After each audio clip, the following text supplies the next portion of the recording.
So Quinny, great performance in the first test. How do you take that momentum now and try to get that milestone? I think we just, to be honest, not too sure. We're just gonna come out and practice. Just do just do what we need to do to get ready for the game, and then hopefully just get another win. Obviously, we are high in confidence right now. The guys are very excited about this series. And we're gonna prepare well, and hopefully we just come out with another win. And with regards to the changes in the camp, we've got now Mark Boucher coming in, obviously, and Jock Callis. I want to talk to you specifically about Jock Callis. I know it's only been a short time that you've actually now been with him in the coaching side of things. What has he taught you? Is it more of a mental side of things or technical side of things? Well, to be honest, we haven't worked much together. I think he's worked a lot with more of the other newer guys, but otherwise we haven't connected yet. Or he said if he sees something, he'll help me or something, but hasn't come forward. So I'm waiting. So, but no, it's still awesome to have him around. Guys are feeding off him a lot. Obviously, he's played almost 200 test matches. I don't know what the number is, but I just know it's a lot. And it's just great to have a guy like that with the amount of experience and the change, and the guys can feed off him. Yeah, with regards to Mark Boucher, what type of intensity has he brought to the camp? Yeah, I think he obviously brought in a very positive way of thinking into the change room. I think it was something we needed. As a Proteas team, obviously the test team, we lost to Sri Lanka and to India, and we just needed a guy like that to come in and bump us up again. It's helped us immensely. The confidence feels like it's back. He's helped us immensely. And lastly from me, just there's a lot of talk obviously in the media about you may be batting high up the order. I mean, you're considered one of South Africa's best batsmen in the side at the moment. Do you enjoy marshalling at the bottom in number 6 position, or would you like to bat up a bit?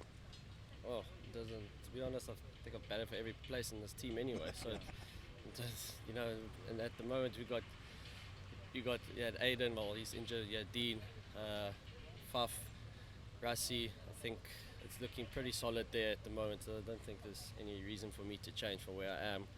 I don't see a reason. But if they want me to, then I'll do it. It's not a problem. I think obviously should give guys like Rassi more of a chance before you saying where I must bat and whatnot. Then we'll just see from there. I think that's a lot of nonsense. You could bat anywhere, but for the team. But is it a big difference, 6 or 7? Because 6 obviously gives you more time. How do you see? Yeah, I think from that point of view, obviously you like to bat a little higher because then you have more chance to score more runs, bigger runs. I'd like to convert my scores into bigger hundreds. Obviously it becomes a bit of a problem at 7 when you start running out of partners, and eventually you're trying to get the game going, you end up chucking your wicket away, trying to score quick runs. But I think we've got a nice lower batting unit at the moment, so I don't see that being a problem. I don't think there's any need for me to bat any lower than I am at the moment. Big 90s, isn't it? Yeah, big 50s. There's also Quinny, you played all around the world. Where does Newlands feature as grounds? Is it better than the Wanderers? No, to be honest, Wanderers, I mean, I've played so much cricket now, I think What's your top 3? Have you got a top 3? I was just about to say, every time I go to a ground now, they all look the same to me. It's not like we're playing at a place for the first time anymore. But obviously, Newlands, when the clouds are away, when they are, it's obviously pretty awesome having the mountain in the background. Also, Paul it's also quite a nice place to play cricket. Obviously, it's quite scenic there also. But to be honest, there's not many other places that stick out in my mind. So, obviously, there's a lot of changes here, and I suppose Callis won't change anything if there's nothing to change. I mean, that's what a clever guy will do. But you look like you're enjoying your cricket as well, because there's obviously you become a senior player, but not too much pressure. They allow you to play your game. You look like you're in a good space. I think I'm just going about things the way I usually do. Nothing's really changed.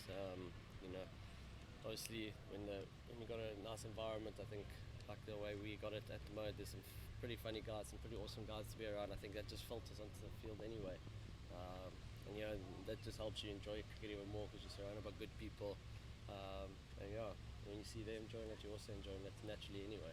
Is that one of your strong points, Quinton? You seem to, people, this game can make you go crazy and people analyze it in the media, but you seem to keep it very simple, and when you're out there, you read the situation. You think that's a big plus? You seem to keep things simple, but you read the game so well.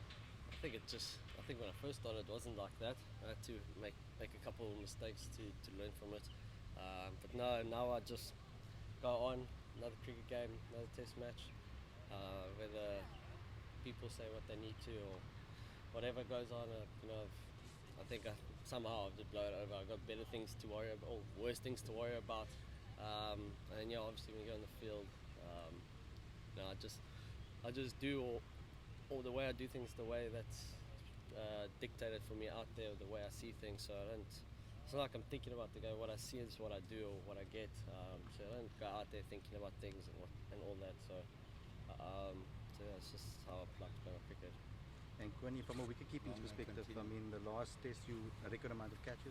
Talk to us about your wicket-keeping game and how you keep yourself fit and mentally prepared for that, and how what's the key to being a wicket-keeper? To be honest, the 6 catches is not my problem.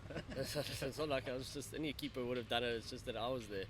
It's just the bowlers that did all the hard work. I was just there taking the catches, to be honest. But no, keeping. If I didn't do keeping, I think I'll get very bored out there. So I need keeping just to keep me focused. Actually, I was like, fielding can be very long. I've done it once or twice, and it's pretty tough on the mindset because you end up drifting, you're looking at people, thinking about what's next, and then obviously keeping just keeps me in the game. Has Barcher helped you much, or has he been too busy, or is there nothing to help with? I think like 4 or 5 years ago when Russell Domingo was coach, Barch came in for a day or two and we worked on 1 or 2 things then. But now, not anymore. We hasn't said anything, but I think he knows that I think I know what I'm doing when it comes to practices because I'm just doing what he used to make me do anyway. I haven't really changed much. So yeah. They don't seem to spend much time with you. They just leave you to do your thing. Oh, it's awesome. I don't have some guy on the back of my neck here. Exactly. I can do what I exactly. As long as you produce the goods. Yeah, I'll just try and play the game or practice the way I think it's going to make me better. I've always been a big believer in you figuring out your game by yourself. Obviously you'll get 1 or 2 tips and help, but obviously figuring out most of the part of your own game, you must do it by yourself. So that's the way I've always done it. Probably keep on like that. You're a genius,